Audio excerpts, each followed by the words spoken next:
Kamen Rider ZEZT'S just premiered, and there is so much to talk about just from this one episode.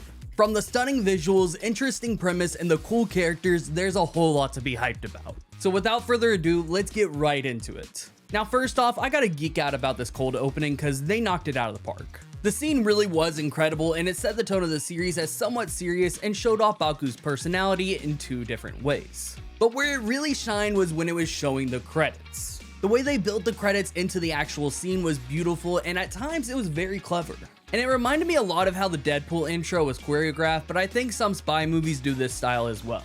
Needless to say, this cold open immediately caught my attention and locked me in. Honestly, this might be my favorite premiere from REIWA so far. I just hope that the budget isn't low now because of it. Also, one quick comment on the OST, I love it so much, Go Sakabe killed it again. But with that said, we gotta talk about the man himself, Baku Yorzu, aka Kamen Rider ZEZT'S. I think Baku is a cool character from what we've seen so far. I like that he has a hero's heart and is willing to jump into action to save anyone, as seen when he was going to catch a kidnapper. Which, by the way, wasn't something I was expecting to see in the first episode, but it happened. And I guess he did get the girl back to her mother, but in the process he got himself hurt with his luck. And I find it hilarious that they literally say he has, and I quote, world-class bad luck. Like, yeah, as if we couldn't already tell from the final scene of GAVV. Yet apparently Baku has been struck by lightning, survived a shark attack, and been hit by a meteorite. To me, I think he has good luck. I mean, I personally would say it's a miracle to survive even one of those, let alone all three of them. With that said, I wonder if these attacks could possibly be the nightmares trying to take Baku out in the real world. I mean, it would make sense given that he's highly aware of what happens in the dream world. And on top of that, he's able to control dreams since he has lucid dreams. Trying to take out one of the few special people with the ability to have lucid dreams just makes sense. And I hope this is the case since we already have a writer with quote-unquote bad luck being Ryutaro Nogami. But for him, it was played more into comedic effect, which I'm fine if they do that here, but having it be somewhat plot relevant would actually make sense. And if I'm being completely honest, I think they're setting up a somber story here. Baku has an undying will to help people, but is unable to do it because it will directly affect his life. And it's at the point where his sister is deathly afraid of him trying to achieve his dream of being a hero. Again, this is a pretty depressing setup, but I feel like if it plays out correctly, it could hit very hard. But speaking of stuff that hits hard, we gotta talk about this driver, cause this thing is cool. At first I was a bit weary about the driver being on the chest as I just found it weird. But now that I've seen why it's there, I absolutely love it. The fact that the driver is basically a defibrillator and I guess now a pacemaker is really cool. And the fact that we got two riders back to back where their drivers are organs, or at least for Baku connected to an organ, is crazy. But with that said, I wonder if this could lead to a berserk form or something along the lines of Boost Mark II. If it's connected to his heart, maybe it could get corrupted and make him go blackout rogue. But on the other hand, it could have insane power, but after a certain time limit, he becomes sluggish and tired. Of course, this is just food for thought. But going back to the driver being a pacemaker connected to his heart, I really love how this is referenced in the opening with the beat drop. Honestly, the whole song just feels like it's written from Baku's point of view, and even states that if he awakens, he will become invincible. Which makes complete sense given that mid-HENSHIN, Baku was having bullets go straight through him. And this is very interesting to me because it was emphasized heavily, so it has to mean something, right? So could Baku be turning into a nightmare himself, or could this be part of his dream, or just something completely different? Also, during the HENSHIN, we see that his muscles literally grow bigger. So I wonder if the capsule changes his body that could have negative effects later on. But as for the fight scene, I liked what we saw from it, and I think the night scene actually helped it a lot. The way he was able to control the dream throughout the fight was really cool, and it reminded me a lot of how Gear 5 Luffy fights. Baku was not only able to change the matter of the ground, but also create chains from seemingly nothing, which Luffy has been able to do both of these things. With that said, I really have to ask, is Baku already an overpowered rider? At least within the dream world, right? Like, bro sent this monster through the Earth's core and back, basically. With that said, you could also say that his powers come from delusions, which honestly reminds me of the Akiba Rangers and Arthur Boyle from Fire Force. Both of their powers come from delusions, with the Akiba Rangers using their delusions to fight against the marketing firm that wants to take over Akihabara, but they take their delusions to an alternate dimension of sorts, while Arthur uses his delusions as a coping mechanism to only enhance his powers in the real world. So if he truly believes that he's a knight, it will make him even stronger. I bring this up as I personally believe that the series will start off similar to Akiba Ranger, with Baku entering people's dreams and controlling the world around him and making anything happen. Now obviously the villains do eventually make it into the real world in Akiba Ranger, and due to that the heroes do have drawbacks, where if they realize that they are being deluded, they untransform. That's where I believe Arthur's style of delusions will come into play. I believe that if Baku can delude himself so much that he actually believes that he's a spy, which he is one, he could actually do the stuff that he's able to do in the dream world in reality. If that's the case, that's his only major drawback will be his imagination. And hopefully that means that we get to see some unique fights similar to Tokyuger. But let me know what you guys think of this. Also, there is no secret that this guy is a massive spy movie fan. I mean, did you see his room? Also, the way that Baku acts in his dream is vaguely similar to Lupin from Lupin III. And funny enough, he used the same exact gun as James Bond did in the 007 movies, being the Walther P38. But the references don't stop there, with his codename being 7 and the finisher literally being a bunch of 7s. But the finisher being 3 7s kind of relates to getting a jackpot in slots. Maybe it's referring to him gambling his life on this, I don't know. Maybe it's just an aesthetics thing, but it was interesting nonetheless. But that's enough about Baku, let's go ahead and talk about his sister Minami.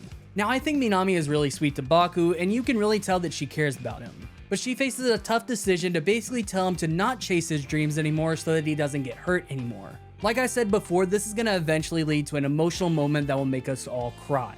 But it will be key character growth for both of the characters. But with that said, she already has a special of her own, and if this is canon to ZEZT'S, I could totally see her becoming a writer easily. Despite being only 4 minutes long, we can see that Minami can, at least from her acting skills, portray a spy. Even though she's a talent manager, pretty much she's at least somewhat familiar with combat, even if it's staged. But where the special gets interesting is what happens after the filming.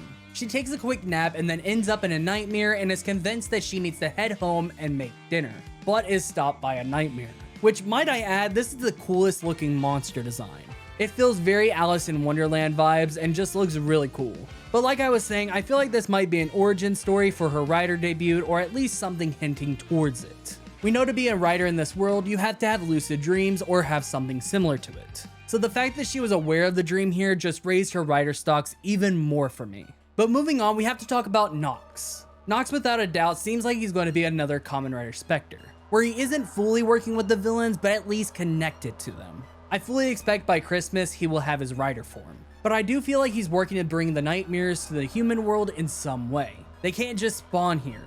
However, we just really don't know that much about him, so this is really just all theories from me. Now, I do believe that Nemu in some way will be connected to the dream world. We know that she's popular enough that she ends up in people's dreams, even Baku's. But right now, we don't know if things that go in the dream world will transfer over to our memories. However, in her ad, she does say don't be satisfied with dreaming, make them a reality. Which I feel will be an important line when Baku does eventually meet Nemu and their bond just grows towards the future. But weirdly, she does disappear at the end of Baku's dream, so I wonder what's going on with that. If you have any ideas, let me know down in the comment section below. And while you're down there, go ahead and smash that like button and hit subscribe with notifications on. Now, as for our two detectives, I find them interesting. We have one detective, Tetsuya, who has been working on black cases for years, and Nagumo, who has just entered the cases and doesn't believe they're real. Now, this already sounds like a unique pairing, especially since Tetsuya knows there's something up with Baku, since he saw the weird driver on his chest and likely heard Zero call him an agent. So I fully expect that he'll have to convince Nagumo that Baku is more than just a random guy. With that said, it seems like Knox unleashed another nightmare during the last scene. So maybe the nightmare will attack one of the two and Baku has to save them. From the preview, we can tell that Tetsuya is chasing down Baku, so maybe it's his nightmare. And to be honest, this kind of reminds me of how Rinko didn't believe Haruto was a wizard till he saved her. So maybe it will be a similar situation. Maybe he doesn't want to believe it, but then sees it in action and is fully convinced. Either way, their relationship is going to be interesting.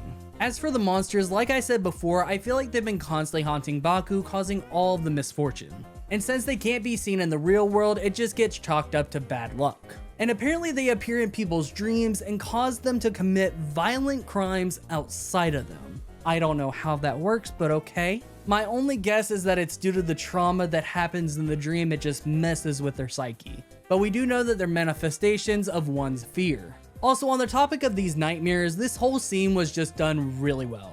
I really like the camera work and the visual effects done to make the viewers feel Baku's fear in this nightmare. I really can't praise this scene enough, it's just really done well. Also, I think Zed's literally putting the nightmares to rest is a nice subtle touch. And I guess the butterflies in the trailer were the nightmares. So again, we see that Knox is bringing them into the real world. Now they distinctly make it noticeable that a dream is either a good dream or a nightmare with a blood moon or a white moon respectively. Now obviously blood moons are a bad omen in Japanese culture with the story of Amaterasu. Amaterasu, the sun god, refused to speak to her brother Tsukuyomi, the moon god, after he killed the food goddess Ukimochi.